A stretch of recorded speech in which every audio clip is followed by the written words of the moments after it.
Quero neste momento fazer a leitura bíblica e para tal convido a todos a abrirem a sua Bíblia no Salmo de número 119.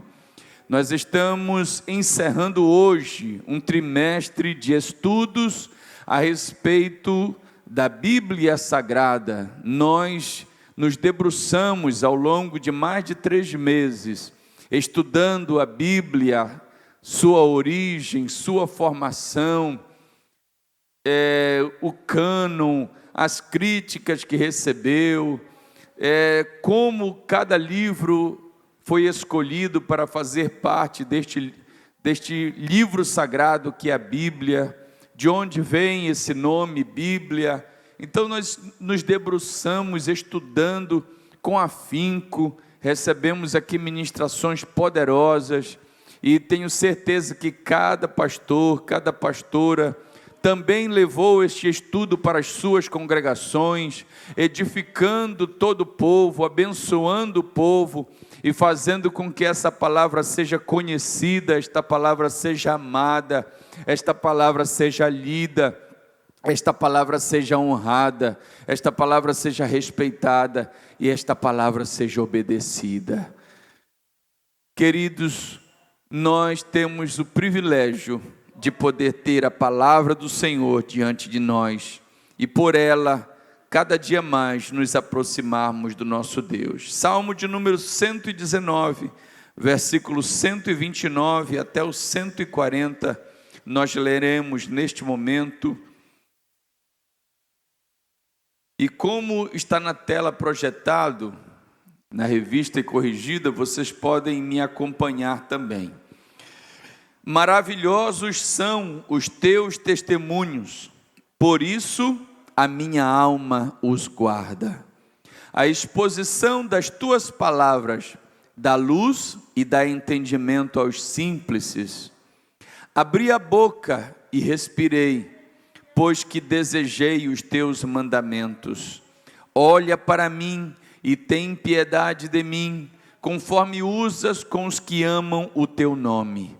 Ordena os meus passos na tua palavra, e não se apodere de mim iniquidade alguma.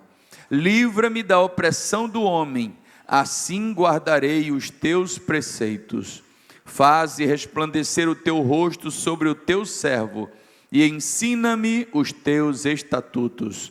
Rios de águas correm dos meus olhos, porque os homens não guardam a tua lei. Justo és, ó Senhor, e retos são os teus juízos. Os teus testemunhos que ordenastes são retos e muito fiéis. O meu zelo me consumiu, porque os meus inimigos se esqueceram da tua palavra. A tua palavra é muito pura, por isso o teu servo a ama. Louvado seja o nome do Senhor. Querido Pai, nós nos alegramos nesta noite, neste santuário, por estarmos na tua presença e por crermos que a tua presença é real. Tu estás aqui como prometestes. Senhor, obrigado por nos ensinar a amar a tua palavra, a guardar a tua palavra, a ordenar os nossos passos, a nossa vida, as nossas decisões, o nosso comportamento pela tua palavra. Pela tua palavra tu tens nos corrigido, pela tua palavra tu tens nos ajustado, pela tua palavra cada dia mais tu nos fazes semelhante a Jesus Cristo e caminhamos para a estatura de varão perfeito. Obrigado, Senhor, por nos dar a tua palavra, que não nos deixa enganado, não nos deixa iludido, não nos deixa abandonado nem perplexo. A tua palavra nos orienta, nos alimenta, a tua palavra nos firma e a tua palavra nos fortalece. Obrigado, meu Senhor, porque o Senhor tem nos dado o entendimento, a compreensão da tua palavra, pelo teu Espírito que habita em cada um de nós. Seja bendito o teu nome, hoje e para sempre. Amém. Louvado seja o nosso Deus. Podeis sentar, querida igreja. Que privilégio tenho eu de estar hoje aqui, de volta a esta casa, depois de alguns dias em que nós aproveitamos para estar com a nossa família, gozando de um tempo de férias, renovando nossas forças físicas, e hoje poder estar aqui para nós mais uma vez cultuarmos e adorarmos o nome do Senhor. E é muito bom vê-los aqui, pastores, pastoras, obreiros, líderes de missões, todos aqui cheios do Espírito Santo, cheios de alegria. E está chegando aqui a Missão Jovem. Daqui a pouco a Missão Jovem vai ter a sua participação, eles estão chegando, e nós louvamos a Deus por este exército de jovens que o Senhor tem mantido na pandemia. Em meio à pandemia, estes jovens têm guardado a fé, têm guardado a perseverança, têm crido no Senhor, têm confiado que Deus é a proteção deles, e por isso eles não hesitam, não arrefecem as forças, continuam corajosos, continuam determinados a cumprir a missão que Deus lhes confiou. Sejam todos bem-vindos. Esta é a Igreja Assembleia de Deus, a pioneira. Todos os irmãos que estão hoje vindo pela primeira vez neste santuário, você chegou no lugar certo, o lugar da sua bênção, o lugar da sua vitória. Louve ao Senhor, adore ao Senhor, entregue ao Senhor todos os teus problemas, todas as tuas preocupações, todos os teus medos, toda a tua ansiedade, porque nos diz a sua palavra, Ele tem cuidado de você, e Ele há de te abençoar, de te fortalecer e renovar as tuas forças, e te mostrar que os planos dele para a tua vida não passaram, e são muito maiores do que os teus. Adoremos ao Senhor.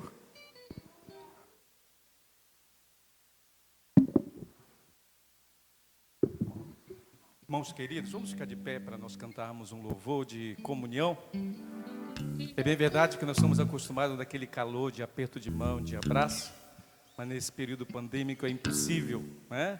Mas vamos cantar com alegria. No momento que nós dedicarmos um louvor a Deus, ao nosso irmão, nós olhamos para ele e ministramos assim, em nome de Jesus, direcionando para ele com alegria. Mandamento de amor, todo o povo de Deus cantando com alegria, com palmas e alegria.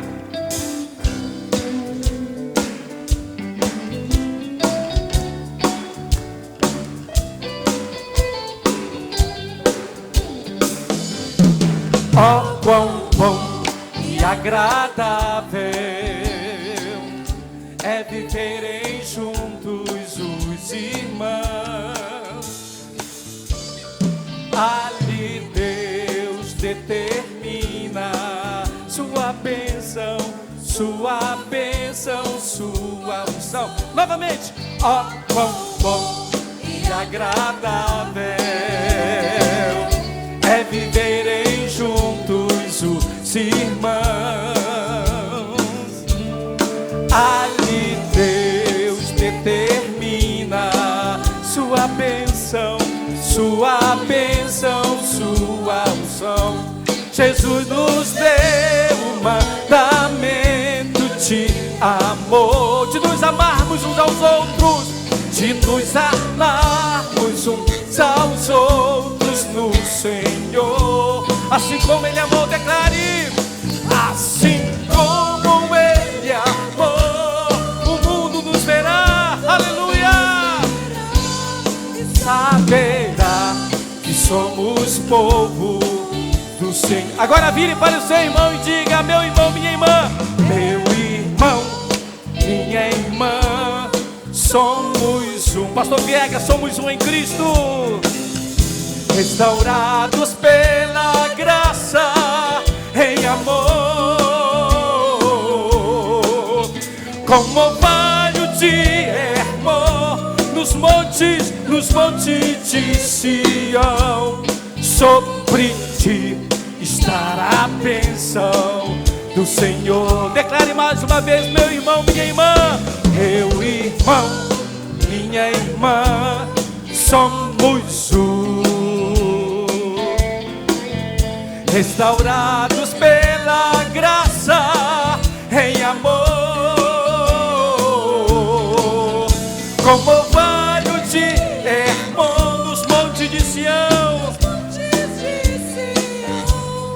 Sobre ti estará a bênção do Senhor. Vire para o seu irmão e diga: sobre ti estará a bênção do Senhor. Vire para o seu irmão e diga: sobre ti estará a bênção do Senhor. Pela última vez, sobre ti estará a bênção do Senhor. Dê uma salva de palmas bem forte ao Senhor Jesus, que é digno da honra, da glória, do louvor e da adoração. Assentai-vos em nome de Jesus. Aleluia! Pastora Maria Eunice ficou de dar um pequeno testemunho de uma vitória, de uma bênção alcançada de Deus na sua vida.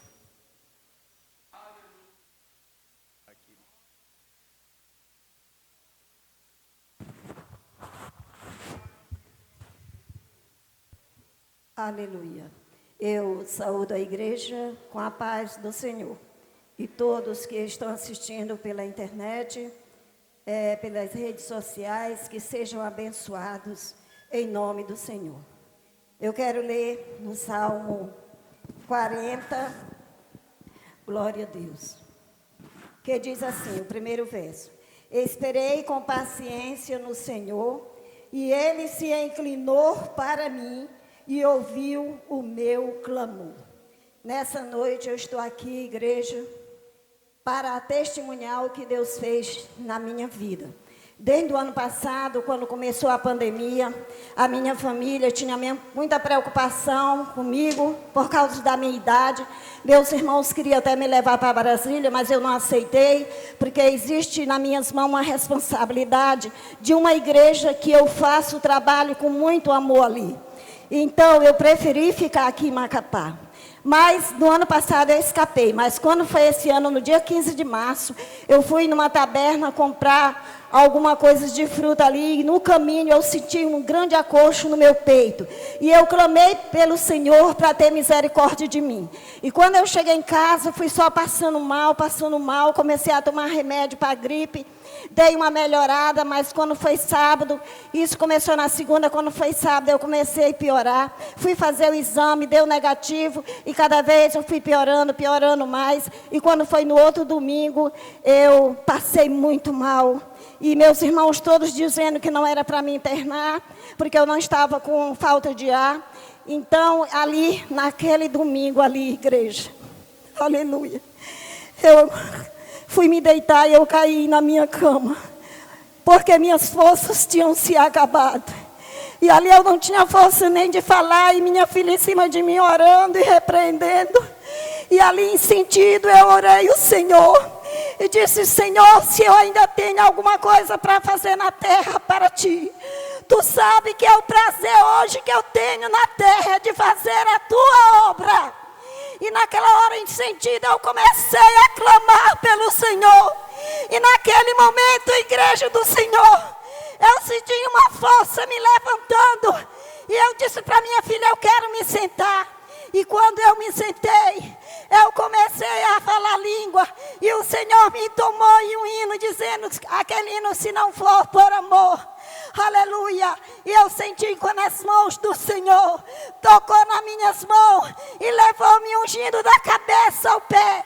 E naquele momento foi saindo todo o mal, toda a agonia da minha vida. E eu disse para minha filha que eu estava com sono e eu queria dormir. E naquele momento eu dormi o sono mais maravilhoso da minha vida. Quando eu acordei daquele sono, eu estava curada, igreja. E fui só melhorando na segunda, na terça, na quarta. Quinta-feira eu fui fazer o exame novamente e deu negativo, que eu já tinha tido, eu estava com anticorpo. Então é isso que eu quero agradecer o Senhor, que eu não cheguei nem a tomar os remédios para a Covid. Deus me curou, porque Deus ainda cura na terra dos viventes, igreja. Você que está na sua casa e está aflito, está com seu parente doente, confie no Deus que eu confiei, que Ele vai fazer a mesma coisa na sua vida. Eu agradeço a oportunidade, em nome de Jesus.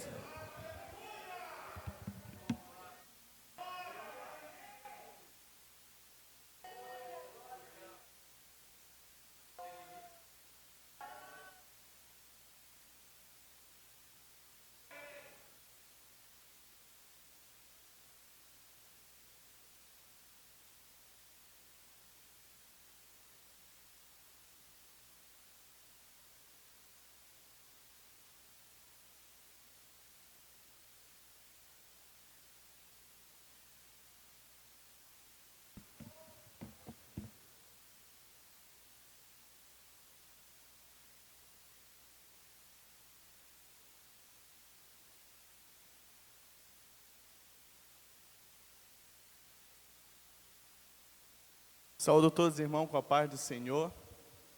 Estou muito feliz de estar aqui presente. Nessa oportunidade, a missão Jovens saúda toda a igreja com a paz do Senhor.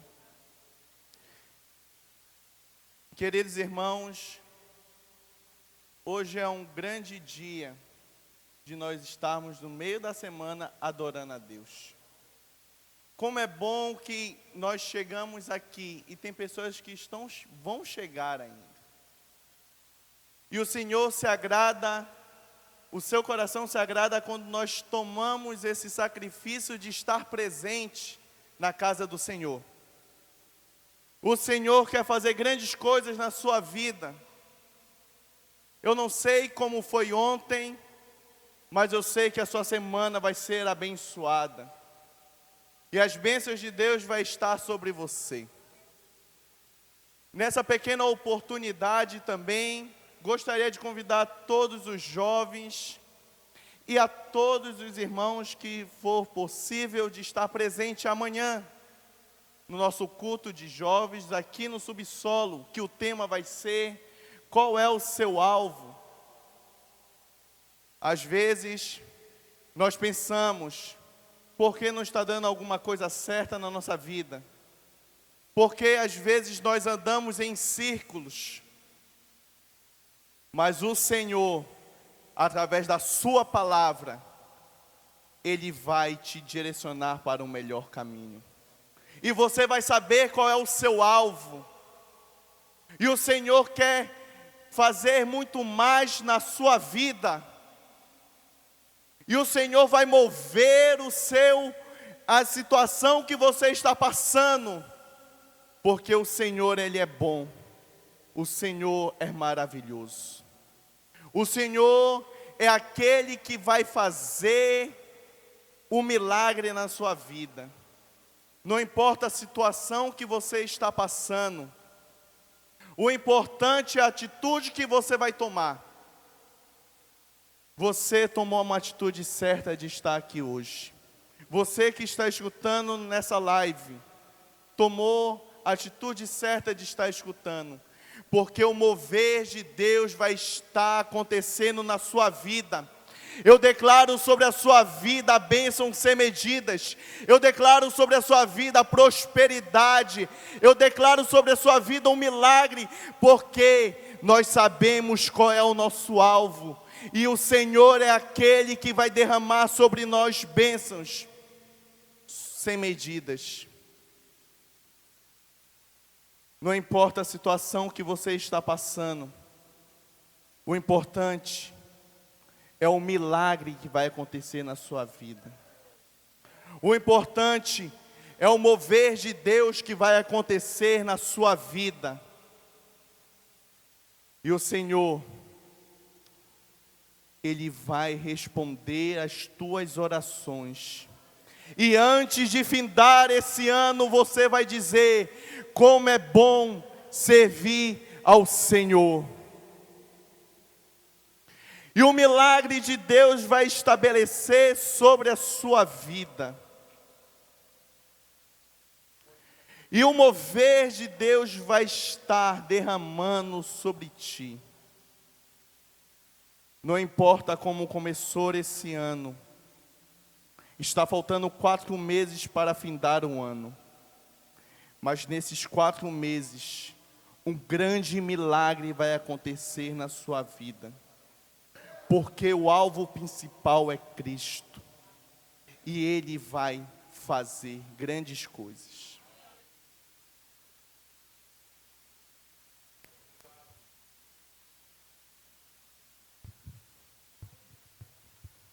Deus, aleluia.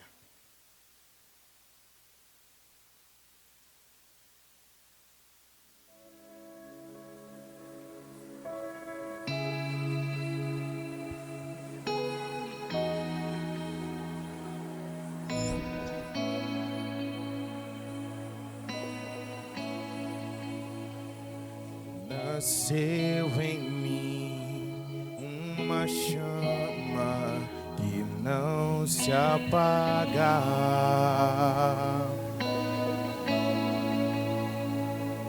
e queime em mim um fogo que o pecado afasta.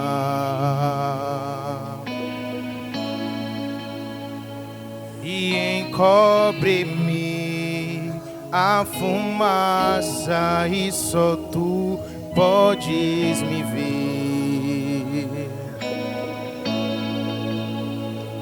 Me achego a ti em que limpa o meu ser.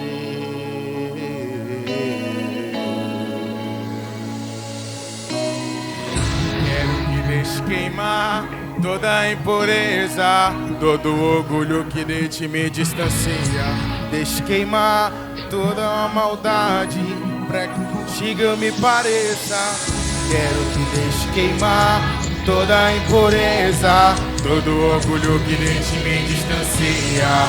Deixe queimar toda a maldade, pra que contigo eu me pareça. Oh, Criatura igual ao Criador, sou semelhante pelo seu favor. Como soprou a vida em mim um dia, também me transbordou do seu amor. Criatura igual ao Criador, sou semelhante pelo seu favor. Como soprou a vida em mim um dia, também me transbordou do seu amor.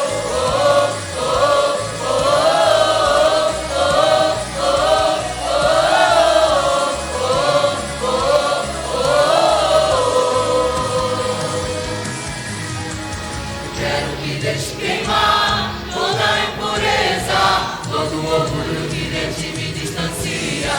Deixe queimar toda a maldade, pra que contigo eu me pareça. Quero que deixe queimar toda a impureza, todo orgulho que de ti me distancia.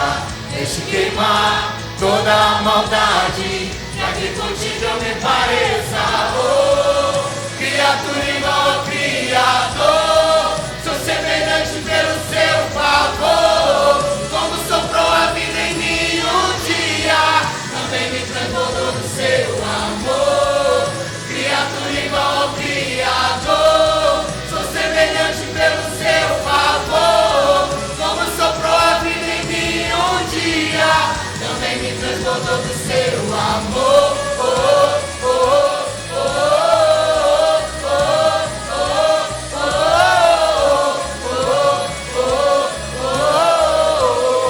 também me transbordou do seu amor.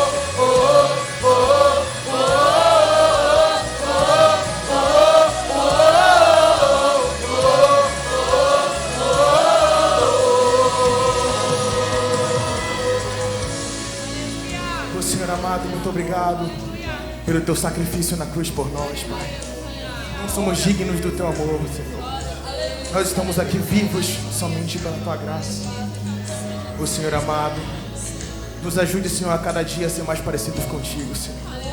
Venha queimar nossos defeitos, Senhor. Venha queimar aquilo que não nos pertence, aquilo que tu não declarou para nós. Ô Senhor amado, venha se fazer presente, Senhor. Venha resplandecer a tua glória, o teu poder sobre a nossa face, Pai. Que nós sejamos dignos de te representar, Senhor, aqui na terra. Aleluia! Nós queremos mais de ti, Senhor. Queremos mais do teu poder. Queremos te conhecer de verdade. Oh, criatura igual ao Criador, sou semelhante pelo seu favor. Como soprou a vida em mim um dia, também me transbordou do seu amor. Criatura igual ao Criador, sou semelhante pelo seu favor. Como soprou a vida em mim um dia, também me transbordou do seu amor. Oh, oh, oh, oh, oh, oh.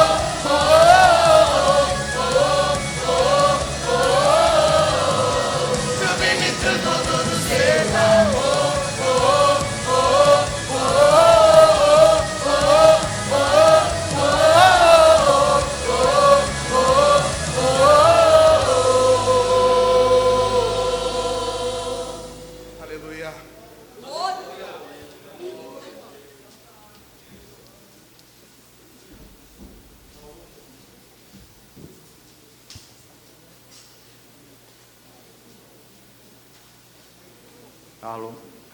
Saúdo a igreja com a paz do Senhor Jesus. Rendemos graças ao nosso Deus por estarmos na casa do Senhor. Rendemos Deus pela bondade do Senhor. Eu vi a pastora Nicinha muito alegre. Esta serva de Deus tem semeado no reino de Deus. E eu quero falar neste momento exatamente do semear, do ofertar, do contribuir, de abrir a mão ou as mãos para a obra de Deus. Digo isto, que o que semeia pouco, pouco também ceifará. E o que semeia em abundância ceifará. Meus amados irmãos, nós queremos ter essa palavra do ofertório, lembrando aos amados irmãos que quando o trabalhador ele vai para os seus campos, o agricultor para fazer as suas plantações, e ele é disposto a fazer uma plantação, plantar as suas sementes, os grãos, abundante, não economiza. Quando esse cidadão faz isso sem economizar, não, vou fazer só, semear só nesse pouquinho aqui de terra, então ele vai ceifar, vai colher pouco. Mas quando este agricultor, ele faz a sua semeadura bem abrangente, de um espaço físico da região, da terra bem grande, não economiza as sementes. Ele então, quando chega a hora da colheita, ele vai colher em abundância. E isto faz parte desta mensagem, desta palavra que estamos dando, quando você também, na obra de Deus, na hora do ofertório, do contribuir, dos projetos da igreja, dos projetos missionários, quando nós então fazemos o desafio, e os trabalhadores desta seara entende a mensagem de Deus, entende que se contribuir em abundância, semear bastante, pode ficar tranquilo, que vai colher frutos especiais, grandes, bonitos, em farturas realmente. Esta hora, irmãos, eu quero lembrar de um desafio que eu fiz para uma pastora aqui no Rio Guajará.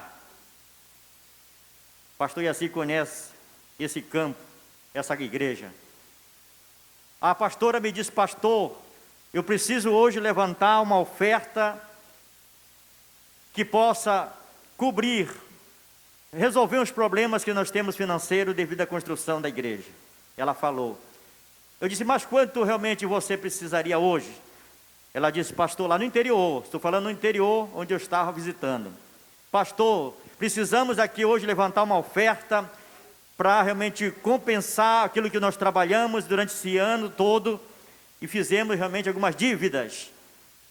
De R$1.000, ela disse. Eu disse: só R$1.000? Eu estou falando no interior. Só R$1.000, pastor? Ela disse: R$1.000. Muito bem, pastor, então nós vamos lançar esse desafio. Lançamos o desafio naquele dia, colhemos para a honra e glória do nome do Senhor, o dono da seara. Levantamos uma oferta de R$1.100 e poucos. E eu estou falando de interior. Hoje, nós precisamos, amados irmãos, porque a obra de Deus, ficamos alguns meses parados devido à pandemia. Então tivemos alguns bloqueios, algumas situações, mas Deus está resolvendo os problemas que ficaram, usando você, usando a nossa bondade, ou bondade de Deus para conosco, porque nós temos, conseguimos, vencemos. Você venceu, eu venci, nós vencemos. Deus deu emprego, Deus te deu em abundância. Então nós vamos colher aquilo que nós vamos semear hoje. Como eu não posso perder mais, ou me estender muito nesse tempo agora, eu quero que a igreja fique de pé. Mas neste momento, amados irmãos e amadas irmãs, amados obreiros, igreja do Senhor, servos e servas de Deus, glória a Deus. Nós estamos com a maquineta aqui, né, nossa salva eletrônica. Nós estamos com o Pix ali também. Você pode também fazer sua oferta hoje e avisar a nossa tesouraria, o pastor Edson Lisboa. E você pode trazer aqui no Gasofilaço. Nós vamos ouvir esta mocidade linda aí louvando o Senhor. Mas eu queria concitar você, te chamar para este momento. Você dá uma boa oferta hoje. E você compensar ou fazer um pouco mais do que aconteceu lá no interior, lá no Rio Guajará. Para uma oferta hoje que possa o pastor Edson Lisboa de amanhã dizer: conseguimos, pastor Jean, cobrir algumas dívidas que nós tínhamos, mas hoje não temos mais. E pode dizer isso amanhã. Amém, amados? Amém. Senhor Deus, os teus filhos vão trazer a oferta agora, uma grande oferta. Nós abençoamos todos agora, Senhor, através dessa oração, com o poder da tua palavra, Senhor, que está nos corações agora. E não haverá corações duros, corações indiferentes, mas todos serão movidos e abençoados pela esta palavra e pelo poder do sangue do Senhor Jesus. Amém. Ofertamos agora ao Senhor.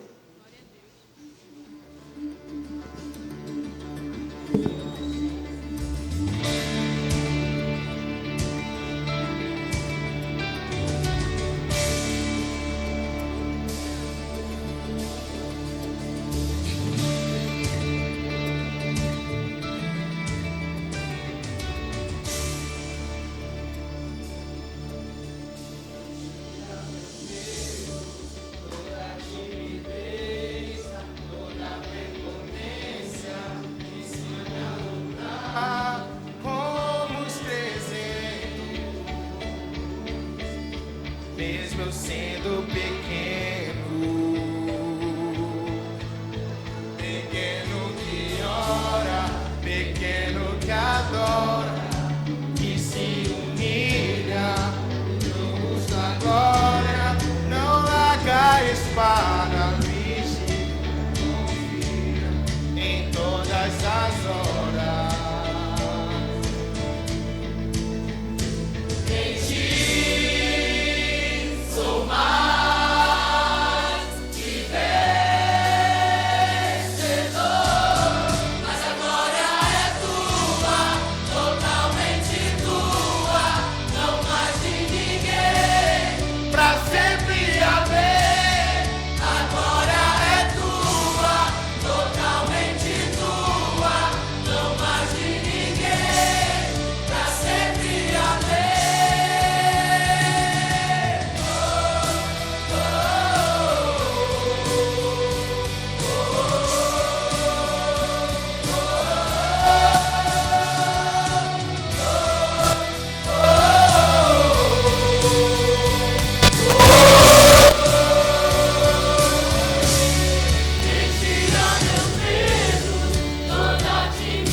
Glória a Deus. Gostaria de saudar a igreja com a paz do Senhor e rapidamente gostaria também de lhes apresentar o tema do nosso 53º Congresso da Missão Jovem.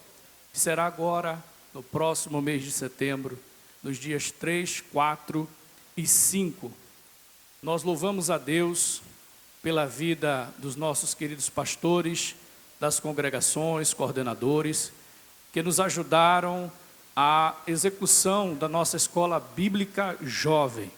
E por onde ela ocorreu, nas nossas diversas congregações, foi um sucesso, onde várias vidas foram alcançadas, muitos jovens foram resgatados e restaurados.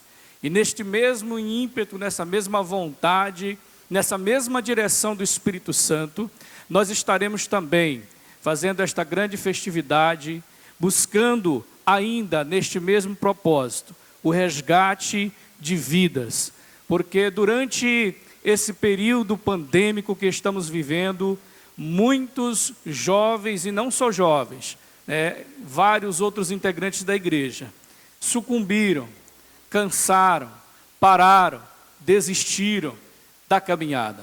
Então nós entendemos, pela direção do Espírito Santo, que nós estamos vivendo um tempo de resgate, um tempo que precisamos voltar ao primeiro amor, a restaurar os propósitos que estão ainda escritos em nosso coração. E para isso eu gostaria de ler, aqui na primeira carta de Pedro, no capítulo 1, verso 18 e 19, que nos diz: sabendo que não foi com as coisas corruptíveis, como prata ou ouro, que fostes resgatados da vossa maneira de viver, por tradição, que por tradição recebeste de vossos pais, mas com precioso sangue de Cristo, como um cordeiro imaculado e incontaminado. É este precioso sangue que é o nosso foco, o nosso alvo e o preço pelo qual fomos sarados e curados. Não é a medicina que dita as regras em nossa vida, mas sim o sangue de Cristo. É Ele que é primordial e prioridade em nossa vida. Nunca nos esquecemos disso. Nós estamos sendo vacinados pela medicina, pela tecnologia, pela ciência, mas você não pode se esquecer que o preço que foi pago foi o precioso sangue de Jesus. Por isso eu quero convidar a todos os pastores, irmãos, jovens que nos assistem a participar deste grande conclave no próximo mês de setembro, 3, 4 e 5, Congresso da Missão Jovem. E nós já teremos, a partir dessa semana, começamos já a fazer as encomendas das nossas camisas e também das máscaras, daqueles que vão participar do evento. Aí nós temos a imagem das camisas e também das nossas máscaras. Então já estão aí, esta é nossa arte. Convidamos a todos a orar, a buscar a Deus. Nossos jovens já se preparem. Temos 30 dias de oração para este grande propósito que eu tenho certeza que será cheio de resgate de vidas e de almas para o Senhor. Não tenho dúvida disso. Quem crê nisso, diga amém. Glória a Deus.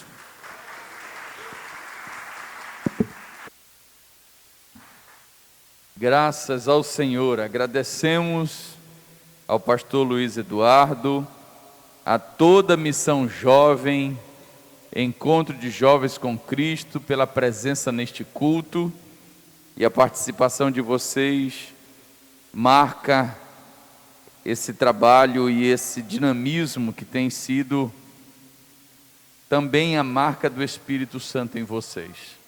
Quero chamar aqui à frente o pastor Carlos Andrei dos Santos Costa e sua família. Pastor Carlos Andrei dos Santos Costa. Nós vamos receber o pastor Carlos, vindo da Assembleia de Deus em Castanhal e da Convenção Conab. Ele vem aqui com carta de mudança.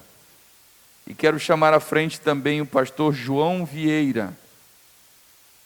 Ele vai assumir a congregação Monte das Oliveiras. Pastor João Vieira. Vou pedir aos amados pastores que fiquem aqui desse lado para que a câmera possa registrá-los. Pastor João Vieira e sua esposa. Pastor João Vieira está vindo de uma vitória, né? Passou pelo vale, se não foi o vale, foi 5 metros do vale da sombra da morte. Mas o Senhor resgatou com mão forte e poderosa. E para provar que ele crê no Deus vivo, ele não ficou com medo de morrer. Ele já está aqui de pronto para receber um novo desafio, ele e sua esposa. Porque homens guiados pelo Espírito Santo e pela palavra não têm medo, têm intrepidez, têm ousadia. E esta tem sido a marca da igreja, a Assembleia de Deus e dos obreiros que o Senhor tem levantado. E nós louvamos a Deus pela vida do pastor João Vieira e também pela vida do pastor Carlos Andrei, sua esposa, seu filhinho, que está aqui, que doravante, sendo recebidos pela igreja, farão parte deste ministério. E eu quero saber, quero consultar a igreja neste momento. Vocês recebem a família do pastor Carlos Andrei dos Santos Costa e a sua família, se é verdade, digam: nós vos recebemos com amor, sejam usados pelo Senhor. Amém. Quero convidar a igreja para estarmos em pé e orarmos por estes obreiros e pelo pastor João Vieira, que a partir do momento vai estar à frente dos trabalhos da congregação Monte das Oliveiras. Pai amado, obrigado por este tempo que o Senhor nos dá, pelos obreiros que o Senhor concede à tua seara. Nós louvamos a Ti por todos os que o Senhor está trazendo para esta cidade, o pastor Carlos Andrei e sua família. E louvamos a Ti pela vida, pelos milagres, pelas maravilhas que o Senhor tem realizado na vida do pastor João Vieira e sua família, pela ousadia, pela intrepidez, pela perseverança. Seja, Senhor, o Teu nome glorificado, pela dedicação, pelo zelo dos Teus servos, em o nome de Jesus. Amém. Ainda de pé, recebamos pastor Iaci Pelaz dos Reis, nosso vice-presidente, presidente em exercício, que nesta noite nos transmitirá a palavra do Senhor.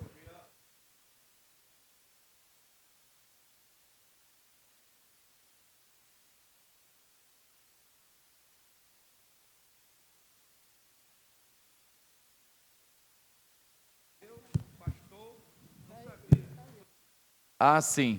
O pastor Otto está requisitando que a gente dê ciência à igreja, o motivo porque o pastor Cleise Bruce saiu da congregação Monte das Oliveiras.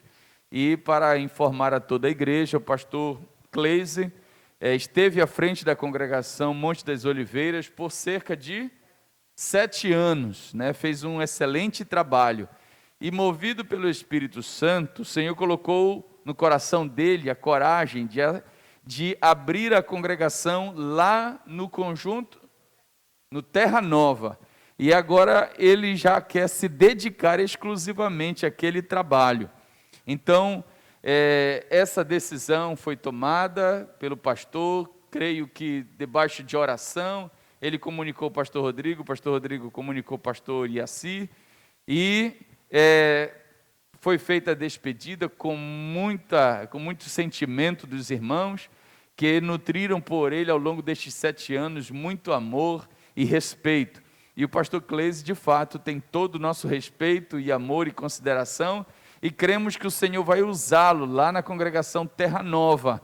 E a partir de agora, ou melhor, a partir de alguns meses, nós já poderemos dizer aos irmãos que moram ali naquele loteamento: nós temos uma Assembleia de Deus, a pioneira, bem na entrada do loteamento. Então, pastor Otto, cumprida aí a missão que o Senhor me deu. Pastor Iaci.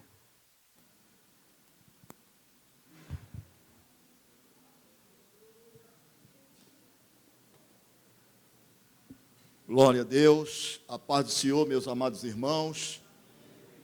Quero, de forma muito especial, cumprimentar o pastor Otto, aqui presente, pastora Juraci, que, sem medir esforços, fazem questão de estar presente no culto de terça-feira e para nos dar todo um respaldo espiritual e moral para o prosseguimento desta obra, deste ministério, desta igreja, a Assembleia de Deus, pioneira no estado do Amapá e com projeção para além dos limites territoriais desta unidade da federação, na medida em que tem alcançado já o estado do Pará, estado do Acre, o Rio Grande do Norte, estado da Paraíba,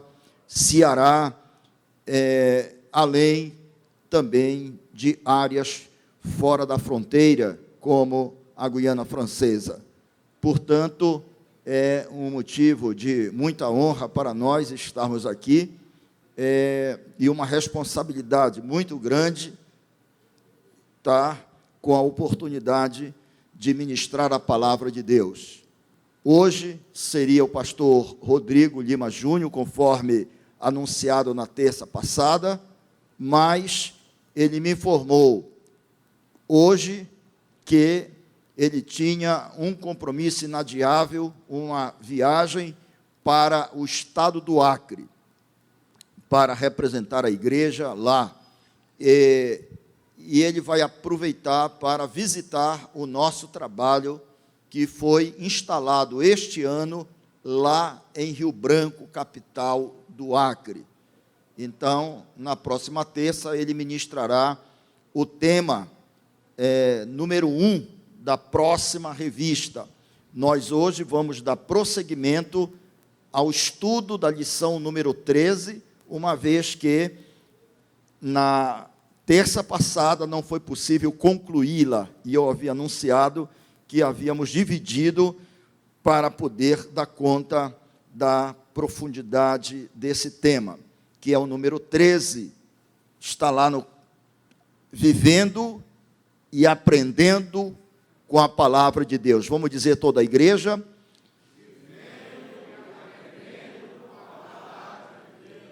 Vamos ler o texto áureo mais uma vez. Todo aquele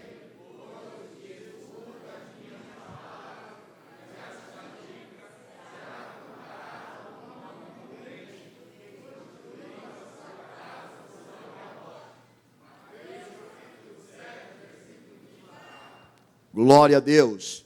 Portanto, esse foi o texto áureo escolhido. Podeis sentar por hora. Eu quero também aproveitar para cumprimentar os amados irmãos e amigos que estão em casa ou em qualquer lugar assistindo a esta programação do culto de ensino da Assembleia de Deus, aqui em Macapá, estado do Amapá, Amazônia, Brasil. O nosso abraço fraterno a todos vocês, meus queridos e amados irmãos e amigos em Cristo. Nós vamos, para dar continuidade, dentro daquilo que nós havíamos planejado, ao slide número 15. Se verifique, por gentileza, se chegou. A partir daí, então, nós vamos prosseguir acerca desse estudo.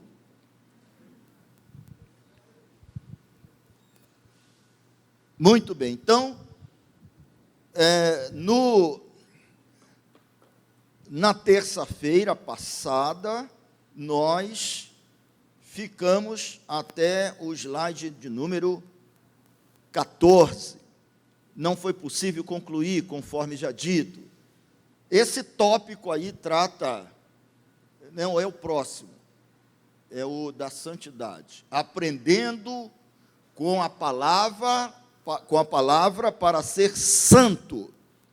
A pergunta inicial, a palavra de Deus, ela tem o poder de gerar santidade em nós?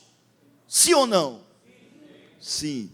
Então, a palavra de Deus, ela é tão poderosa que ela tem poder de limpar a nossa estrutura mental.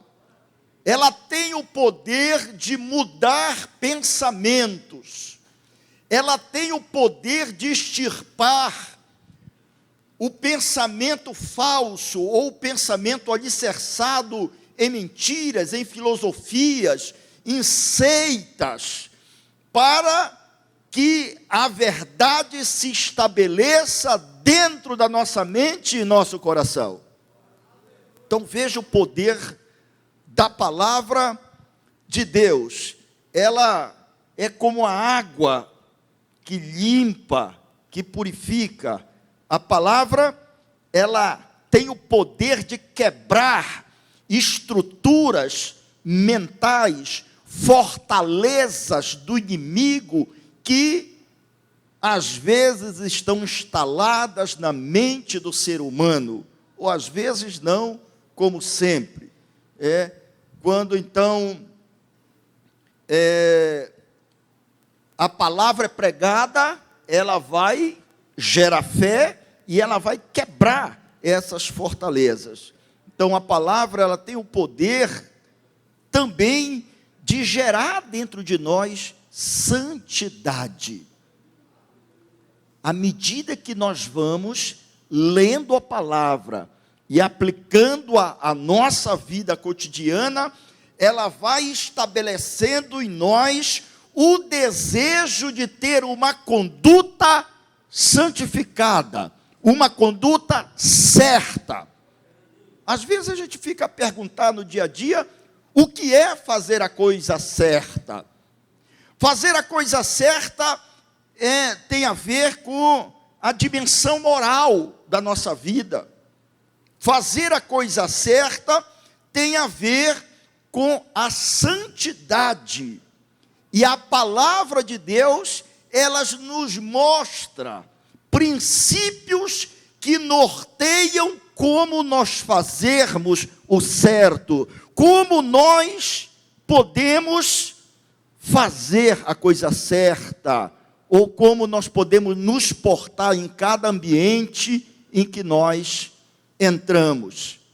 Em santidade no modo de pensar, santidade no modo de falar, santidade no modo de se portar em qualquer ambiente, com discrição, santidade no modo de agir em todos os momentos da vida. Portanto, a palavra de Deus tem esse poder de purificar a nossa mente, tem um poder de infundir santidade dentro da nossa alma, do nosso coração. Por isso que lá em 1 Pedro, capítulo 1, versículo 15, nos diz assim: como é santo aquele que vos chamou, uma exortação para nós, em seguida, sede também santos em toda a vossa maneira de viver. Não diz, a palavra não diz, sede santo apenas no templo, sede santos apenas no congresso da juventude, seja santo apenas quando estiverem reunidos para ler a palavra, para ouvir a pregação da palavra, na escola bíblica dominical. Não, sede santos em toda vossa maneira de viver. Portanto, em todos os ambientes nos quais estejamos, tenhamos comportamentos compatíveis com a santidade. A Bíblia nos revela acerca daquele profeta que passava todos os dias na frente da casa de uma mulher. Não tinha nenhuma placa escrita no peito dele que ele era santo. Ele não abria a boca para proclamar: eu sou santo, não. Mas aquela mulher olhou e, na observação constante dela, não foi uma observação isolada, E as mulheres, elas têm o hábito de serem muito detalhistas na observação. Não é verdade? Eu vejo lá em casa. Às vezes eu entro num ambiente, é um evento, e aí a minha esposa, em questão de segundos, ela entrou e já disse: olha, a cortina é de tal cor, a bolsa da fulana é assim, o esmalte daquela outra é daquela forma, o cabelo está louro, não está. Eu disse: mas como é que você sabe disso? Então aquela mulher lá olha e diz: vejo que aquele que passa é um santo homem de Deus. O homem não disse, o homem não proclamou, mas o seu modo de se portar, o seu modo de andar, transmitia uma mensagem de santidade. Portanto, meus amados irmãos, é a maneira como nós vamos nos portar na sociedade, em qualquer segmento, em qualquer setor econômico, em qualquer área da nossa vida, na faculdade, na escola, é que vai dizer se temos uma conduta de santidade ou não.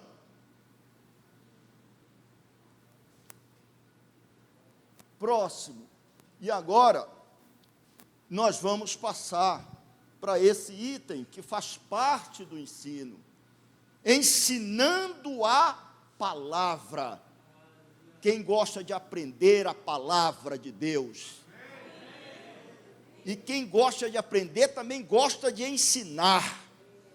Ensinar a palavra de Deus exige alguns requisitos, evidentemente. Treino, estudo, uso de material didático, recursos, oração, sempre oração em primeiro plano, estudo da palavra, domínio da expressão oral. Mas isso tudo é treino. Treinando vai. Eu lembro que quando eu fui aluno do pastor Otto, lá em 1981, o pastor Jean disse que ele não era nem nascido ainda. Ele está bem novo. Ele não era nascido ainda no Evangelho, não sei. Ele nasceu no Evangelho. 1981. E eu chego lá para fazer um curso de professor, depois eu me dei conta da bronca. Eu disse: meu Deus, eu não sei nem falar. Quando me chamam para falar em público, treme que nem vara verde. Como é que eu vou ser professor? Aí eu senti Deus falar comigo: vai treinando. Vai treinando. Aí eu comecei a ir para casa e treinar na frente de um espelho, e falar só, e treinando, ensinando, dando aula para mim mesmo, para minha sombra, para minha imagem. Até que um dia o meu pai olhou e disse: você está ficando doido? Eu disse: não.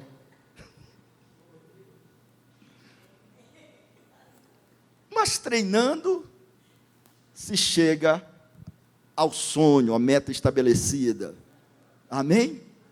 Então vamos lá. Ensinando a palavra, houve ali uma separação indevida, mas é isso. Diga: sistematicamente.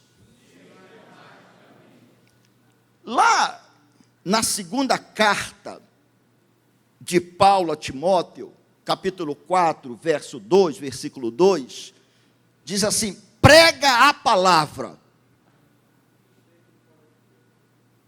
a tempo e fora do tempo. A Nova Versão diz: oportunamente ou não, em tempo de pandemia ou não. Tem pessoas que, por conta da pandemia, eu não vou pregar a palavra, porque está em período de pandemia, então vou me recolher para minha toca. Que é isso?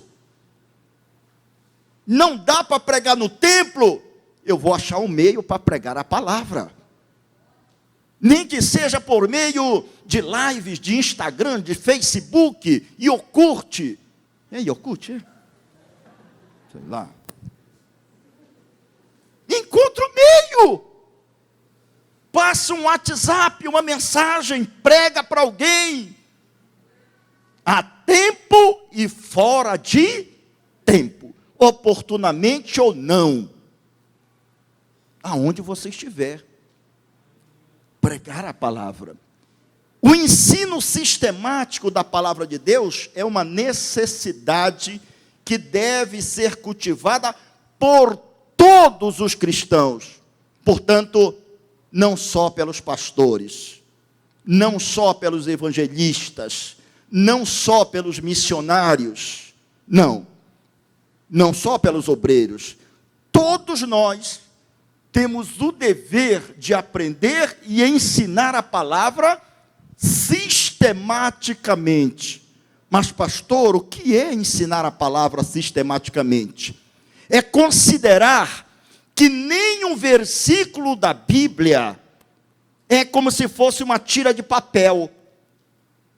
Nenhum versículo da Bíblia pode ser interpretado isoladamente, fora do todo, daquele capítulo, daquele livro, ou de toda a Bíblia.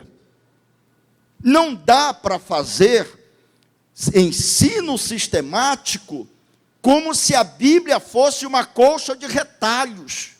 E tem muitos lá fora que às vezes fazem isso. Pregação com base em um versículo, e esse versículo é destacado, é colocado isoladamente, separado, como se ele não fizesse parte de um todo, de um sistema, de um reino que tem princípios. E aí o que é que vai acontecer?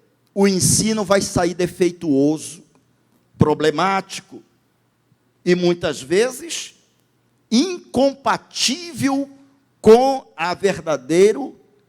o verdadeiro sentido daquele texto bíblico. O estudo fragmentado da Bíblia prejudica a compreensão, assim como o ensino fragmentado. É como um advogado que se preza, ele não vai ler um artigo do Código Penal ou do Código Civil isoladamente, porque se assim ele fizer, ele não terá a exegese correta. Ele precisa fazer um estudo sistemático. Por exemplo, quais são as exigências para um casamento e quais são as consequências de um casamento que não observou as formalidades que a lei exige. Se você pegar um artigo isolado, não vai chegar a uma conclusão correta. Eu não posso pegar também um versículo da Bíblia, separar, isolar e procurar, e querer entender ou tirar uma mensagem dali sem fazer as conexões necessárias. Então, a ideia é de que o ensino da palavra tem que ser sistemático, e essa palavra vem de sistema. Daí porque se estuda teologia sistemática. É um estudo sistêmico, organizado, partindo de princípios, para poder levar a certas conclusões. Os grandes estudiosos da Bíblia sempre recusaram o ensino colcha de retalhos. Vocês lembram daquelas coxas de retalhos? Eu não sei se ainda tem nos dias de hoje, umas coxas feitas de retalhos de tecido. Hoje já se torna um pouco mais raro, porque a indústria têxtil tirou um pouco aquele mercado das costureiras, que faziam roupas com os tecidos, e iam ficando aqueles retalhos lá. Depois, aqueles retalhos, que eram os restos de tecido, pedaços, tiras de tecidos, elas transformavam num tapete, colcha de retalhos, ou até em um cobertor de cama. Não era assim? É. Os versículos da Bíblia não podem ser estudados como se fossem, já falei isso, tiras de papel. Ou então, sabe aquelas caixinhas de promessas? Tira aí uma promessa para ti, você tira. Tchim! Aí só vem coisa boa.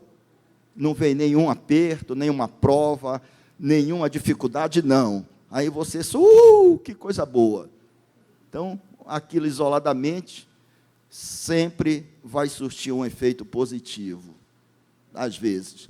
Ensinando a palavra, por via do apóstolo Paulo, quando estava em Éfeso, lá em Atos capítulo 20, versículos 25 a 27, eu fiz questão de colocar esses 3 versículos para vocês entenderem o contexto.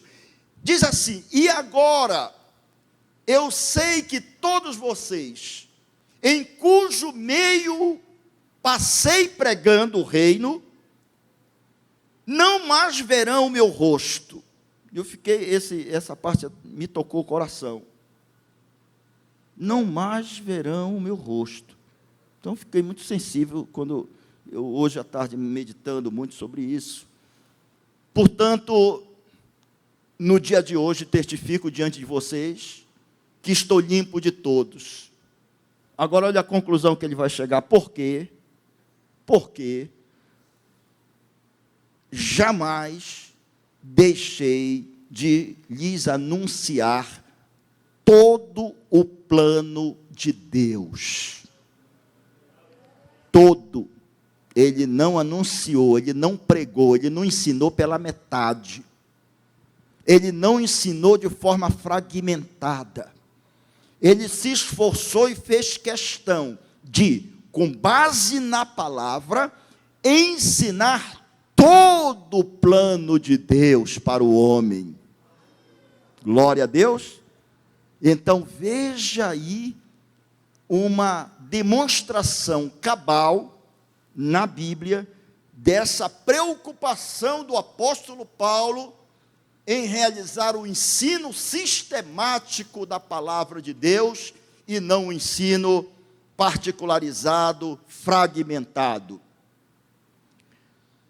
Por que ensinar a Bíblia sistematicamente?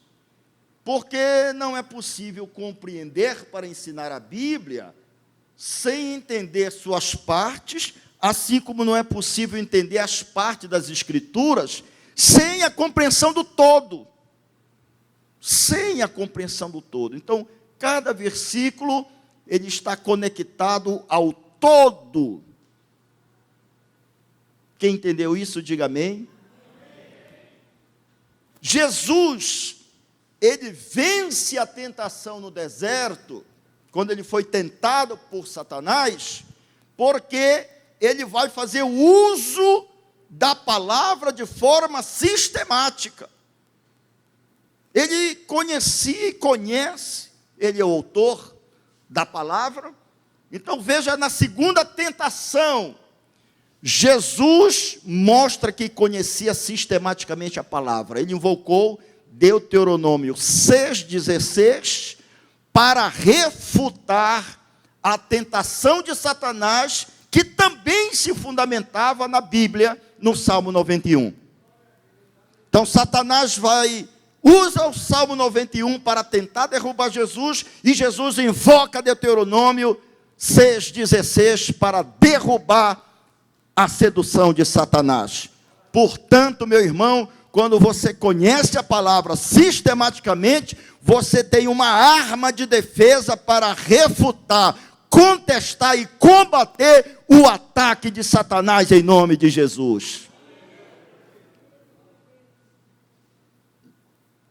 No caminho para Emaús, Jesus já ressurreto, aqueles 2 discípulos de Jesus estão andando, saíram de Jerusalém e vão de volta para a aldeia de Emaús. Eles vão movidos por uma grande tristeza. Essa tristeza tinha como motivo o fato de que na mente deles Jesus havia sido morto, e Jesus então agora não mais existe, e as esperanças que ele tinham acerca de Jesus morreram. Triste a situação desses 2 homens. Eles vão caminhando entristecidos ali, conversando entre si, porque eles ainda estão com os olhos fechados, a mente obscurecida, por não entenderem que Jesus já havia ressuscitado, que o túmulo já estava vazio. E eles vão conversando entre si, de repente Jesus entra no meio deles, sem que eles apercebam. Jesus começa a conversar com eles, e eles não estão percebendo. Às vezes o Senhor Jesus está do nosso lado, andando com a gente, e não estamos percebendo. Os olhos cegos, às vezes, impedem de ver a presença de Jesus andando conosco, querendo nos ensinar, querendo nos dar o ensino da palavra. E ali nesse contexto, então, que no versículo 27 do capítulo 24 do Evangelho de Lucas, diz assim: e começando por Moisés, e todos os profetas, explicou-lhes o que constava a respeito dele em todas as Escrituras. Ou seja, Jesus foi fazendo um passeio pela Bíblia, ele foi dando uma aula, um ensino completo, sistemático, para aqueles discípulos, que ali de repente foi acendendo no coração deles uma chama, aquela tristeza foi passando, o coração que estava frio foi se aquecendo, de tal modo que foi tão maravilhoso aquele ensino, que quando chegou diante da aldeia, que tinha agora que entrar como que no ramal para entrar para a aldeia de Emaús, Jesus faz que vai seguir viagem. E eles disseram: não, fica conosco, já é tarde. Não tem um louvor até que dá uma palhinha aí, filhinho, dá um ré maior, só para a gente. Olha só como é lindo esse louvor, gente. Ele toca os nossos corações. Imagine os dois discípulos andando. Aí chega num ponto da encruzilhada. Senhor Jesus faz que vai seguir. O ensino era tão bom, tão maravilhoso, que eles não resistem. Abre a boca e dizem: fica conosco.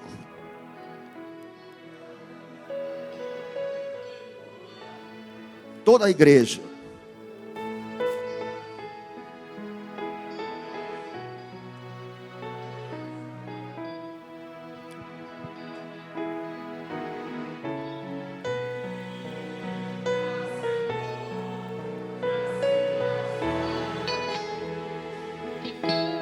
Toda a igreja.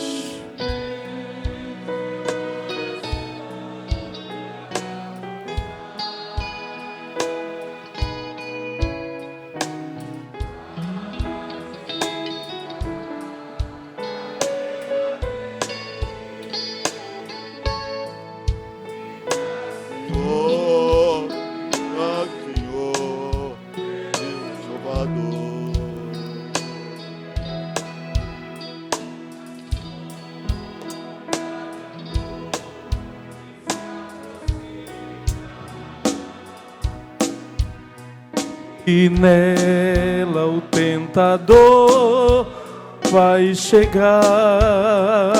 Não me deixe só no caminho. Não me deixe só no caminho. Ajuda-me até chegar. Fica, Senhor, já se faz tarde. Tens meu coração para pousar.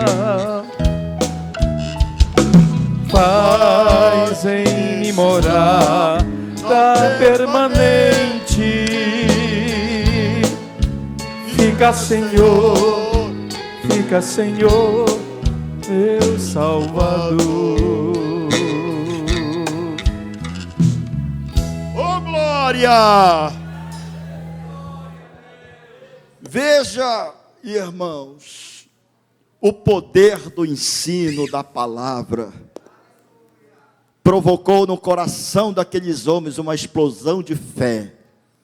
Assim também nos dias de hoje, a palavra ensinada sistematicamente, ela tem o poder de ativar a fé em nossos corações, ela tem o poder de causar uma explosão e mudança de vida. Aleluia!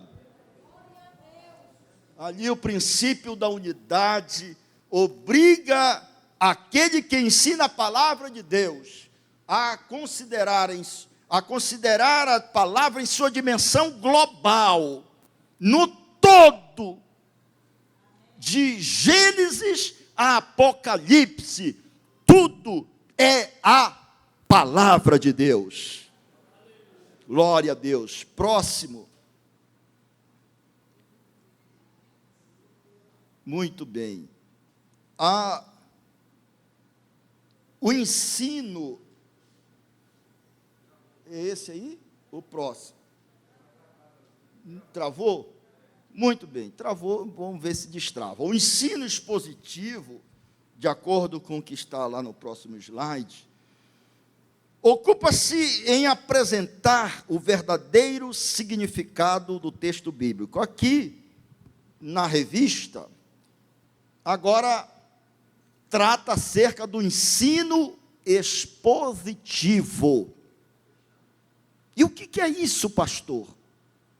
Todo jovem, todo pastor, todo obreiro, toda pessoa que é cristã, comprometida com o reino de Deus, deve se preocupar também em fazer o ensino expositivo da palavra de Deus. Esse ensino, ele leva em consideração 3 aspectos. Número 1, o próprio texto bíblico é o ponto de partida. Não existe possibilidade de interpretar a Bíblia fora do texto bíblico. É um material por excelência que vai servir para a interpretação e o ensino. Que uma coisa não está dissociada da outra.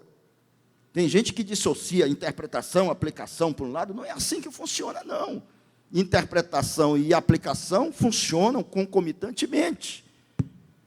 Segundo, não apareceu lá, mas aqui está o contexto imediato. Em que contexto está inserido o texto bíblico? Essa é a pergunta. Quando nós vamos ler, por exemplo, acerca de João, capítulo 2, ali trata acerca do milagre que Jesus realizou no casamento em Caná da Galileia. Se eu tenho um compromisso com o ensino expositivo, eu tenho a obrigação de trazer para esse ensino elementos de ordem geográfica, por exemplo. Eu tenho que dizer onde se localizava a cidade de Caná da Galileia. Eu preciso fazer uma contextualização histórica, uma contextualização do ponto de vista cultural. O que era a cultura dos judeus naquela época? O que representava o pote ou a talha de pedra? Por que eles não estavam utilizando talhas de barro ou de ferro, mas sim de pedra? O que significa aquele modo como Jesus se reportou a Maria, dentro daquele contexto? Então, a pregação expositiva, ela requer daquele que está usando dessa metodologia de ensino, que ele faça uma contextualização histórica, geográfica, cultural, linguística até, dependendo do caso, vai ter que ir lá para o original, quem sabe, alguma coisa grega, geográfica, econômica, da época em que aquele ensino se deu, ou aquele fato aconteceu, para que quem está ouvindo, para quem está aprendendo a palavra, possa entender esse contexto. Então, o ensino expositivo vai se preocupar com essas dimensões.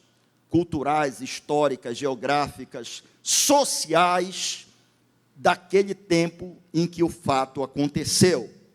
Em terceiro lugar, o contexto mais amplo, que é levar em conta o todo o contexto da Bíblia em que se pode fazer referência àquele fato, tudo que estiver conexão com ele.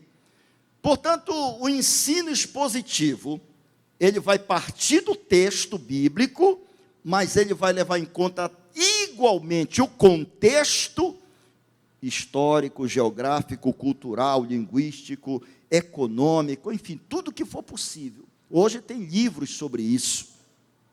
Tem livros sobre o contexto do Novo Testamento, o contexto do Antigo Testamento, fatos históricos, sociológicos, enfim, como era aquela cultura da época. Para a gente entender, esses estudos de livros nos ajudam a compreender a palavra. Muito bem. No próximo, diz assim, ensino expositivo da palavra. Ler uma passagem bíblica sem conhecer o seu contexto pode levar a mal-entendidos e mensagens sem profundidade. Quantas vezes você já não, em algum momento da vida, já percebeu alguém pregando a palavra descontextualizada e querendo com isso obter um resultado, e muitas vezes consegue muitos resultados. Textos isolados do Antigo Testamento transformam numa mensagem, e a pessoa que não conhece a Bíblia no todo acaba sendo seduzido por essas mensagens, muitas delas com apelo à prosperidade, que não é a prosperidade da Bíblia, muitas delas ativando esse lado da pessoa, da busca de algum lucro, algum proveito pessoal, e muitos acabam caindo nessas situações. E já existe até hoje, pasmem, queridos, processos na justiça, dando ganho de causa para certas pessoas que chegam perante a justiça e dizem que caíram em um golpe da pregação e que o resultado que foi prometido não foi alcançado. E a pessoa entregou tudo que tinha numa fogueira, não sei como é o nome de uma fogueira aí, enfim, quase santa.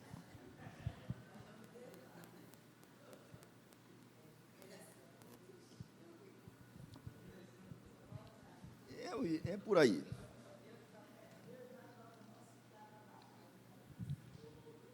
Não se deve pregar a Bíblia isoladamente, já falamos.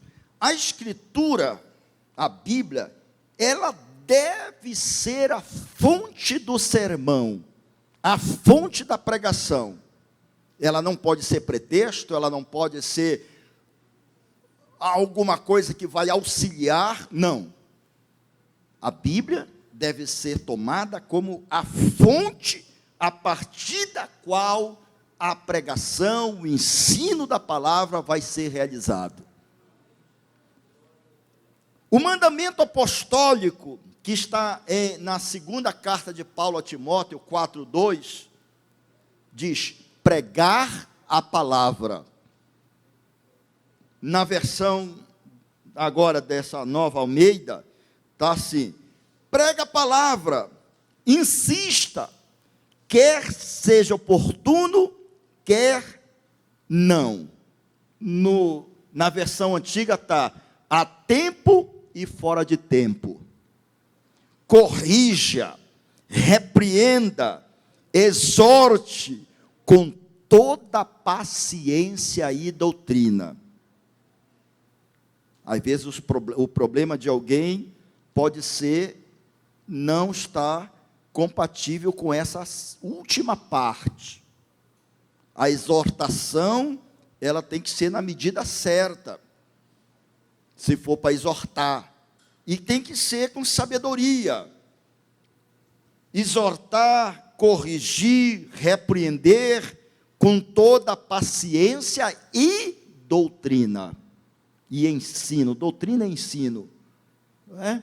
Então, temos que ter essa sabedoria de exortar no momento certo, na hora oportuna, no ambiente certo. Hoje, alguém me relatou um fato de que uma certa autoridade, que estaria aborrecida com seu subordinado, diante de uma reunião, essa autoridade estatal teria feito uma exortação pesadíssima sobre o seu subordinado, a ponto de lhe causar um profundo constrangimento. E a pessoa, além desse fato, que dependendo de quem é que está sendo exortado, nós pastores, a gente diz que nós já temos o couro grosso, digamos assim. Mas, às vezes, pode ser uma pessoa de uma sensibilidade tal que ela não tem a estrutura suficiente para ser corrigida naquele tom e naquelas circunstâncias. Então, essa pessoa saiu um desabalado choro ali do ambiente, daquele local, porque ela foi corrigida naquela condição de um contexto, de uma reunião, ambiente de trabalho e tantas pessoas ali.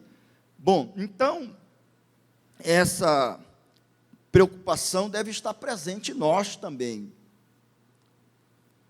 Corrigir, exortar com sabedoria, na hora certa, com as palavras adequadas, para que ela produza o efeito necessário naquela pessoa. Agora, o que não pode é não exortar, não corrigir se está havendo falha, se está havendo alguma conduta inadequada, principalmente de nossa parte, que somos servos de Deus. Acerca desse ensino expositivo, tem um autor que o pastor Rodrigo trouxe para a revista, chamado Hernandes Dias Lopes. Hernandes Dias Lopes é um autor conhecido no Brasil, pregador da palavra, e ele tem um livro somente acerca da exposição da palavra nessa modalidade, pregação expositiva ou ensino expositivo. E lá no meio desse livro, lá pelo meio, ele fala acerca de 3 passos importantes nessa espécie de ensino da palavra. Primeiro diz ele, Hernandes Dias Lopes, leia o texto. Uma vez, não. 2, 3, 4, ou mais, 5, ou mais vezes. Leia o texto. Eu vou ensinar a palavra para um pequeno grupo que eu estou evangelizando para Jesus. Leia o texto primeiro, 1, 2, 3, 4, 5, 6 ou mais vezes. É para uma pessoa que ainda não conhece o evangelho. Leia o texto, 1, 2, 3, 4, 5, 6, 7 ou mais vezes. Leia o texto. Qual é o versículo? Ou quais são os versículos? Leia, grave, memorize-o se for possível. Em segundo lugar, diz Hernandes Dias Lopes, no ensino expositivo, você vai explicar o texto. O explicar vai exigir que você demonstre qual é o sentido daquelas palavras, o que Deus está falando com aquele texto. O que Deus fala? Qual é a mensagem que está ali? Só que para fazer isso, você tem, eu e você, que ter aquele conhecimento sistemático. Muito bom, às vezes, usar aquela concordância bíblica, aquelas concordâncias, para saber quais são as conexões daquele versículo, os versículos que estão envolvidos naquele texto. Ler quantas vezes forem necessárias, explicar o texto. E por fim, diz Hernandes Dias Lopes, que se deve aplicar o texto. Primeiro na minha vida, para depois trazer uma aplicação para aquelas pessoas que estão ouvindo. A aplicação. O que foi que Jesus falou lá no texto áureo que a gente leu? Mateus 7, 24. Todo aquele que ouve a palavra, mas não pratica, é comparado ao quê? A homem sábio? A homem insensato. Ouve, mas não pratica. Ou seja, ele não faz com que a palavra infunda nele um comportamento, uma conduta segundo a palavra. Então não vale nada. É como um homem insensato que construiu a casa sobre a areia. Veio a tempestade e desabou a casa. Quantas casas espirituais estão caindo por aí, porque não tem fundamento na palavra, não está estruturada na rocha que é Jesus Cristo. Quantas casas?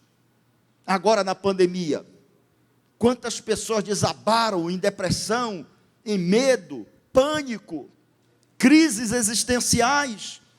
Eu até cheguei a falar para o pastor Jean que seria oportuno que nesse tempo agora nós pregássemos acerca disso, de como combater a depressão, o medo, o pânico, a ansiedade.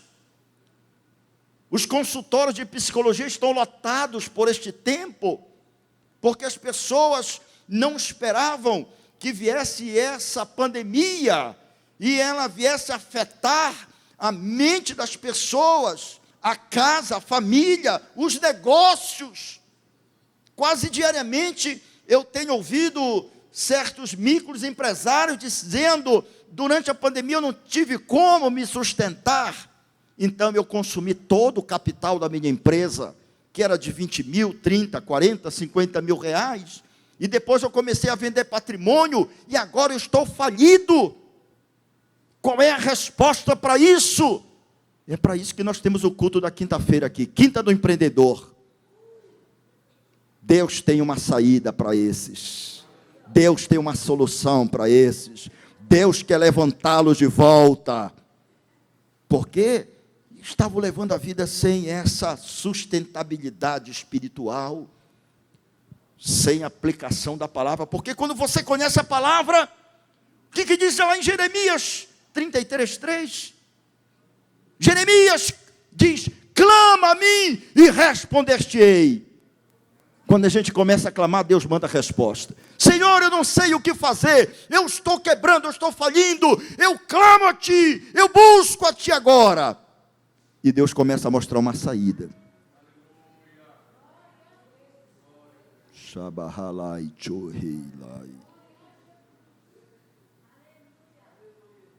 Não existe caso perdido para Jesus. Não existe empresa ou negócio que o Senhor Jesus não possa restaurar, restabelecer.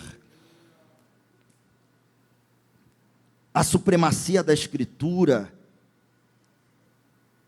e a primazia da pregação são indispensáveis para o crescimento saudável da igreja, irmãos.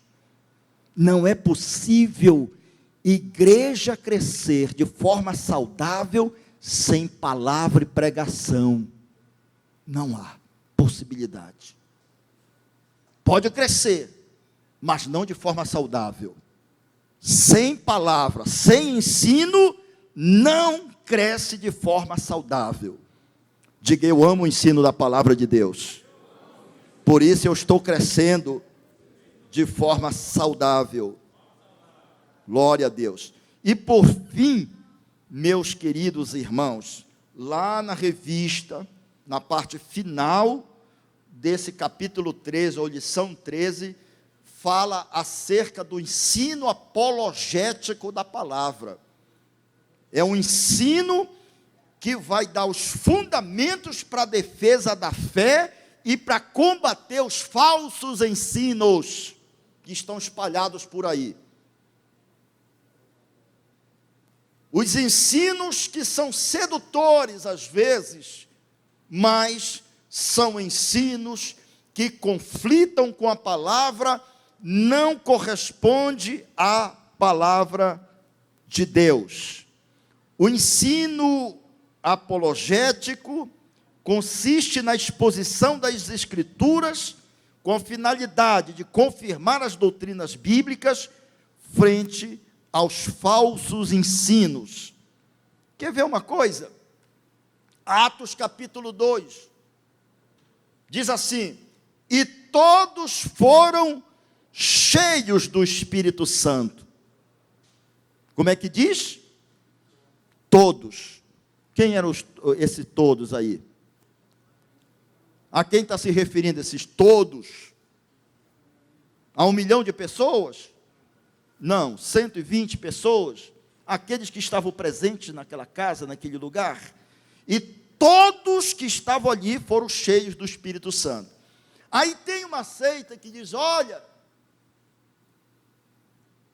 o Espírito Santo, ele é uma força ativa.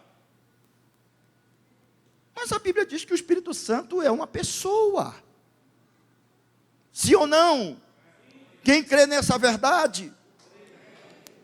Aí a pergunta é, mas tem uma seita que diz que é uma força ativa que foi derramada sobre aquelas pessoas ali. Mas eu pergunto, força fala? Sim ou não? Não. Força tem sentimento? Tem ou não? Mas a Bíblia diz que o Espírito Santo se entristece quando a gente vai fazendo algumas coisas que não lhe agradam. Então o Espírito Santo é uma pessoa que fala, que tem sentimento, que tem poder. Como é que eu vou acreditar então e aceitar alguém chegar e para dizer que o Espírito Santo que foi derramado ali era uma força ativa de Deus? Está certo isso, gente? Nós que somos assembleanos, então, sabemos que isso não é uma verdade. Isso aí é uma pregação de uma seita. E é possível que o Espírito Santo, como pessoa, se estabeleça em cada um de nós? Sim ou não? Sim! Então nós temos que estar preparados para defender a nossa fé. Constantemente, às vezes nas minhas andanças, aí tem alguém, uma autoridade, chega: pois é, promotor, o senhor anda falando aí de Jesus, né? Eu também gosto de Jesus. Pois é, porque ele foi um mestre, não é? Certo, foi um mestre. E legal, é um mestre, ele foi, os ensinos dele são bacanas, são bacanas. Pois é, e ele é da estatura de Allan Kardec, né? O quê? Aí eu digo, já não prestou, como dizia a irmã Fé. Aí já não prestou, aí a gente já começa a se dividir, a se separar, a divergir.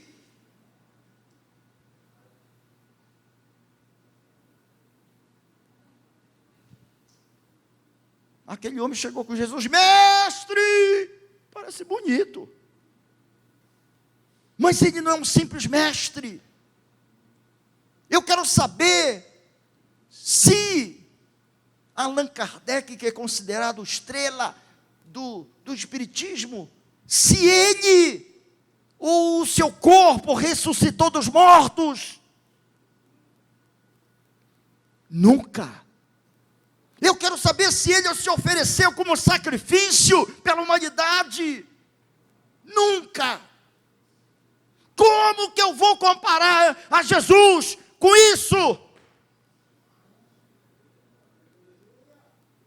Jesus é Deus. E acabou. acabou e pronto. Ele é Senhor da minha vida. Eu tenho dito aqui sempre nessa igreja, que eu me sinto constrangido, sinceramente, de chamar Jesus de você. Mas é eu. Alguém pode achar tranquilo, não tem problema nenhum, mas eu não me sinto. Eu sou tão pequeno, tão diminuto, um nada diante dele, que eu não sinto essa coragem, irmãos. Ele é Senhor. Ele é Deus de eternidade a eternidade. Ele vive. Quem sou eu? Porém, a Bíblia diz em 1 Coríntios capítulo 1, versículo 28, que ele escolheu as coisas insignificantes deste mundo para reduzir a nada as que são, para que a glória seja dele e não dos homens. Humilhai-vos na presença do Senhor, diz a Bíblia, humilhai-vos, e ele vos exaltará no tempo oportuno. Humilhai-vos na presença de Jesus, e ele vos exaltará no momento oportuno. Glória, glória, ele é Senhor, ele é maravilhoso, é Deus forte, é Pai da eternidade, Príncipe da paz. Quando Isaías no capítulo 6, que ele olha, Deus remove aquela cegueira que ainda estava acometendo os olhos espirituais dele, que ele olha naquela visão, ele diz: eu vi o Senhor assentado em um alto e sublime trono. Quando eu olho isso hoje no Novo Testamento, eu enxergo Jesus sentado à direita de Deus Pai. Jesus está lá, e o Espírito dele aqui, assentado em um alto e sublime trono, e os anjos serafins estão cantando e dizendo: Kadosh, Kadosh, Kadosh, que quer dizer santo, santo, santo é o Senhor dos exércitos. Uau!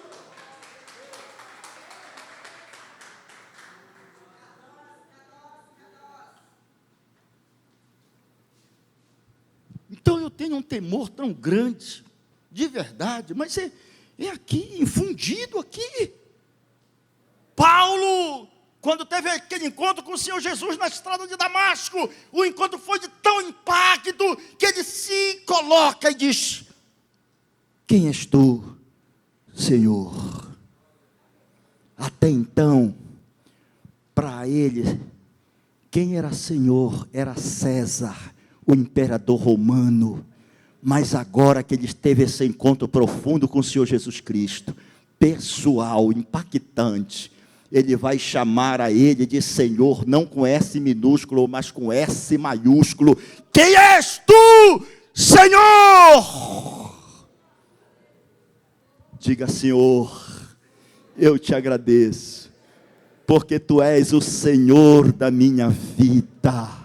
Eu tive um encontro contigo, e isto me vem à lembrança hoje. Por isso que eu estou aprendendo a tua palavra, porque eu quero conhecer mais de ti por meio da tua palavra.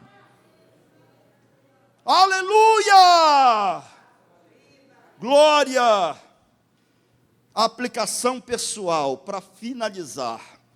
Não basta apenas ser um leitor ou um admirador da Bíblia Sagrada. É necessário compreender os seus textos, viver seus ensinos para ensinar as suas verdades. Conhecereis a verdade, e a verdade vos libertará. Do quê? Da mentira, da falsidade, dos falsos ensinos, das seitas, de tudo aquilo que representa a mentira. Diga: Senhor, meu Deus, me dar a cada dia uma mente conforme a tua palavra. Diga: a mente de Cristo se instale em mim todos os dias da minha vida. Ficai de pé, por gentileza. Aleluia!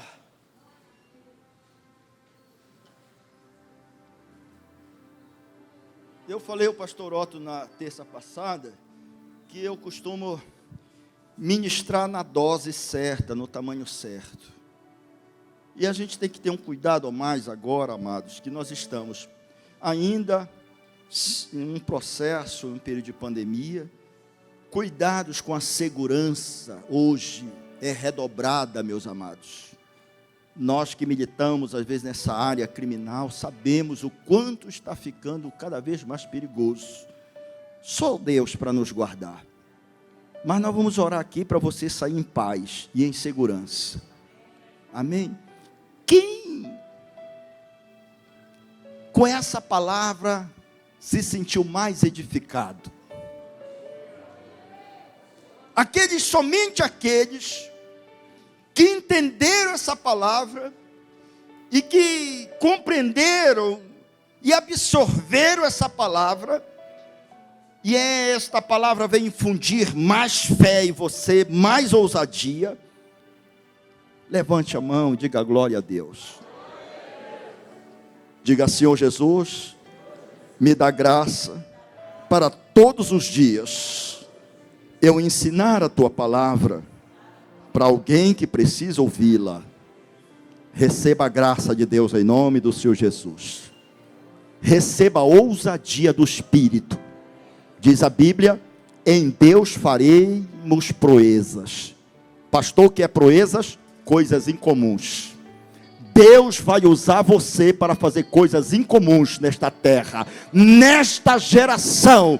Deus vai usar você, em nome de Jesus. Diga: eu creio e eu recebo esta palavra profética. Deus abençoe. Nós vamos fazer a oração final. O pastor Otto estará dando a bênção apostólica. Queridos, eu vou dizer uma coisa, é uma honra para nós tê-lo aqui, esse casal, pastor Otto, pastora Juraci. Alegra o nosso coração. Continue orando por eles, assim como tenho feito pelas madrugadas. Tenho orado por todos os pastores, para que Deus lhes conceda graça, força, abençoe a sua família. Eu tenho orado também pelos pastores dos interiores, do Oiapoque e a Vitória do Jari. Eu vou nominando um a um, assim como aqueles que estão trabalhando em outras unidades da Federação Brasileira. E peço as vossas orações também, porque é via de mão dupla. Eu oro por vocês, vocês oram por mim, e a igreja vai crescendo. Querido Deus e Pai, nós te rendemos graças nesta noite, Pai, pela tua palavra que foi ministrada. Muito obrigado por este ensino, Senhor. Nos ajuda a cada dia a aplicar a tua palavra. Nos ajuda a cada dia a andar em santidade, Pai. Nos dá graça, nos dá força. Eu oro nesta hora, Senhor, para que o Senhor sustente cada um que está aqui, cada um que está assistindo, com a tua mão forte e poderosa. Vai dando vitória para cada um, Senhor. Vai abrindo caminho, vai desfazendo o mal. Todas as ciladas do maligno caiam por terra agora, em o nome de Jesus. Leva-nos em paz para os nossos lares, Pai. Nos protege debaixo da tua potente mão. Nos dá uma noite abençoada, um sono restaurador e o amanhecer de um novo dia, nos trazendo a esperança. No nome do Senhor Jesus. Amém. O amor de nosso Deus, a graça de nosso Senhor Jesus Cristo, a consolação e a comunhão do Espírito Santo esteja convosco, desde agora e para sempre. Todos dizem comigo, amém.